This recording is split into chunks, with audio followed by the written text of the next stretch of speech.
let's talk about the immune system, and immune enhancement is a common remedies. What are some of the ways that you employ that? Well, there's the basics. Um, when you stop and think about it, the immune system requires a tremendous amount of energy to do its job. Like, for example, if you have a flu, what happens to you? You go lay down and you sleep Mm-hmm. for a day or Shut two or down, three. yeah. And why is your body shutting down like that? It's doing a tremendous amount of work. The immune system has become the highest priority for energy distribution. So you get to do the basic stuff like breathe and think a little bit. Mm-hmm. And pancreas, etc., are working, but you don't lost your appetite. All this energy is being funneled towards that immune system because there's a lot of energy requirements of that immune system. So the most primary thing I look at when there's immune change, where the immune system is not functioning as vigorously, is to supply it with the energy it needs. Huge. People are often approaching the immune system of what herb can we take, etc. And this is at the other end of the spectrum to me. The immune system doesn't have an herbal deficiency, but it can have an energy deficiency. So now we're into a humongous topic. How did someone have a vigorous immune system when they were in their teens and 20s and they could shake off a cold in a day or two and a flu, and now it's taking a lot longer and their skin wounds aren't healing as quickly? How did that change take place? Number one, energy loss. Oh, well, how did that happen? Well, now we're into some deep water. You thought toxicity was deep. Being able to assist someone with energy, because if you can help, and one of the things that we ask on our questionnaire is, rate your energy on a scale of 0 to 10. And when someone's ill, they're saying stuff like 5, 4, 3. They know how different their energy level is from when they were younger. And that's going to speak right to the immune system in a very basic way. And so how do you help them with that? Well, you look for the big stuff to support the immune system and the energy system. And you look at the hormones and neurotransmitters, because they're major drivers of metabolism. Like thyroid hormone, for example. Anyone who's low in thyroid loses energy. And anyone who's way low in thyroid, they're in bed. They don't move. They don't have any energy because thyroid hormone is needed to drive metabolism. It's one of the principal drivers of it. And yet, hypothyroidism is almost epidemic. Why? Because people put their thyroids under too much demand for too many years with all the stresses they're not handling in a really skilled way. And the thyroid gland rises to the occasion as best it can, and it'll put out more thyroid hormone. But it can't do that endlessly, as the father of the stress response, Dr. Hans Selye, pointed out to us. And now I just mentioned the thyroid gland. Let's talk about the adrenal glands and the neurotransmitters. They too deplete over time. These are major energies and drivers. If we took a pill of some adrenaline, for example, and there's artificial adrenaline available, we'd be so amped up, we'd be on fire with energy. Now it'd be short-lived, and there'd be some fallout and some afterglow, some loss. But these chemicals are really needed for driving energy. So all of a sudden we shift our attention from the immune system to the energy that it is major, coin of the realm, fuel that it needs is energy, to what's driving energy. So here we go. We're starting with the hormonal system and the neurotransmitters, and this is a very fruitful area to explore, because if you've been on the earth 50 years and you've been through challenges of nutrition, stress, and exercise, you are going to have diminished and unbalanced hormones and neurotransmitters, and you throw in menopause or andropause into that mix, and they're going to be lower. So this is an area of where you can really make a difference for someone, and a lot of holistic doctors are spending a lot of time beginning with that system. Now there's other systems that can take the attention away from the immune system. It can have challenges that it shouldn't really have to deal with. And some of those challenges can be coming from the food supply, because our intestinal tract is this okay to be going into this level of detail? I had that on there anyway. So yeah, I didn't. Go for it. I think very often we think in terms of, well, what can I take? What pills can I take? Yeah. Modern capsules, supplements can I take? They're out there, but you see I'm putting them on the back burner, because from my way of thinking, they're not anywhere near as important as the fundamentals here.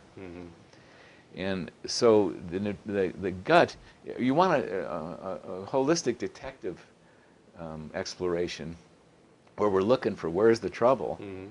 It always includes the hormonal system, the neurotransmitter, and the gut, because the food supply, we should not be having an immune reaction to the food supply, but people do all the time. And that means some of the foods they're eating, their immune system's reacting to. And you know, those people don't feel so well. Like there's some people who have quite the reactivity to the gluten in wheat. Mm-hmm. And you know this, being in the field that you're in. But it can be profound. And they might not even know it. They know they're feeling lousy. They know they got joint pain or all kinds of other symptoms that you can have from eating wheat. But they haven't got in the beginning, they may not have it boiled down to, my God, when I eat wheat, I'm having this major response. Well, what kind of response? Well, it's an immune response.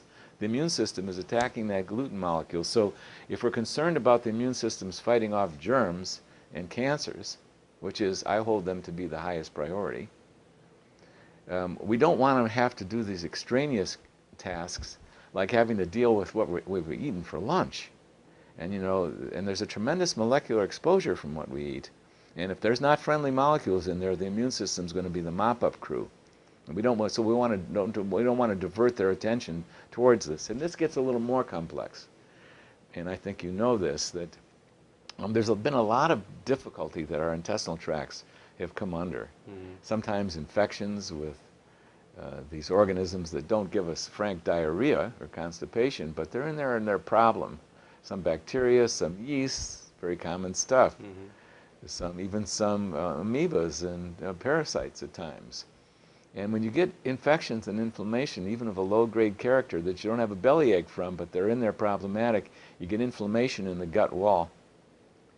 And the gut wall becomes more porous than it ought to be, something called leaky gut. Mm-hmm. And this tiny, tiny pores that only really want the tiniest of best digested food to go through that and make it into the bloodstream, they get bigger. And they're allowing bigger molecules to pass out of the gut and into the bloodstream. Leaky gut. And when you couple that with so many of us eating too fast, not chewing enough, having diminished hydrochloric acid and digestive enzymes as we grow older, not because we grew older, but we had those diminished because of stresses, stress response. You got poor digestion, incomplete digestion. Instead of being the food broken down to the tiny little molecules that we want it to be, there's larger molecules. And if those larger molecules make it through a leaky gut, they get met by the immune system in the bloodstream. And that's a major thing to think about. I'm not saying everyone has this, but as far as what is the high priorities to help the immune system, you want to take away its provocateurs that shouldn't be there. So you've got to get people to chew to help digestion. There's actual reasons of physics why that makes such a difference. They've got to eat slower. They got to eat when they're not stressed. Sometimes they have to augment digestive enzymes and hydrochloric acid. There's a universal epidemic of diminished hydrochloric acid on this planet. When we test people, we find that out. And then we have to look for intestinal infections and do what we need to do to get rid of the infecting organism and restore the 3.5 pounds, the trillions and trillions of healthy bacteria that belong in there, because they're very protective. So you got a gut project. You got a hormonal project to do just to help the immune system get freed up from the burden of not enough energy and all these provocateurs that it's having to handle when it really wants to focus in on the germs and the cancers, the cancer cells. And that's what I hold as the most important projects that we can possibly do. Now, in the world of molecules, there's some nutritional supplements and vitamins and minerals that can make a great deal of difference in energy production and the function of the immune system. And there's also some herbs that actually, they provoke the immune system into rising to the occasion, into waking up from being sleepy and sluggish. And so there's all kinds of these esoteric supplements that I'd rather not name here. I'd rather people really get the preference of their health practitioners, that there are supplements that you can take. Now, I haven't given you an exhaustive answer to a humongous question like how do you help the immune system, but I think I entered where I think the real mattering Sure. is.